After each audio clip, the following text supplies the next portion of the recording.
2022 সালে ফুটবল বিশ্বকাপ জিতে নিজের স্বপ্ন পূরণ করেছিলেন লিওনেল মেসি। অনেকেই ভেবেছিল হয়তো এটাই ছিল তার শেষ বড় গল্প, কিন্তু না, কিংবদন্তিরা কখনো থেমে থাকে না। 2026 বিশ্বকাপে এসে আবারও পুরো বিশ্বকে দেখিয়ে দিচ্ছেন কেন তাকে ফুটবল ইতিহাসের সেরাদের একজন বলা হয়।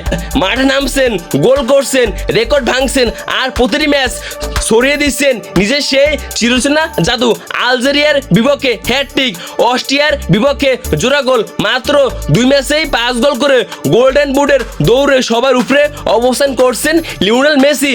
একই সঙ্গে তিনি বিশ্বকাপ ইতিহাসের সর্বোচ্চ গোলদাতার রেকর্ডও নিজের নামে লিখে ফেলছেন। কিন্তু প্রশ্ন হলো, মেসি কি এবার গোল্ডেন বুট জিততে পারবেন?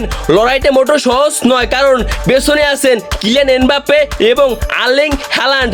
দুজনেরই গোল সংখ্যা 4, অর্থাৎ ব্যবধান মাত্র 1টি গোল। তাই প্রতিটি ম্যাচের সঙ্গে সঙ্গে জমে উঠেছে গোল্ডেন বুটের মহারণ। তবে মেসির পক্ষে সবচেয়ে বড় বিষয় হলো তার অভিজ্ঞতা।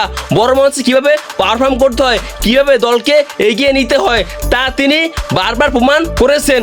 আর আর্জেন্টিনা যদি নকআউট পর্বে আরও এগিয়ে যায়, তাহলে মেসির সামনে গোল বাড়ানোর সুযোগ আরও বাড়বে, নাকি শেষ মুহূর্তে টপকে যাবেন এমবাপ্পে বা হ্যালান্ড? কমেন্টে আপনার মতামত জানাতে ভুলবেন না।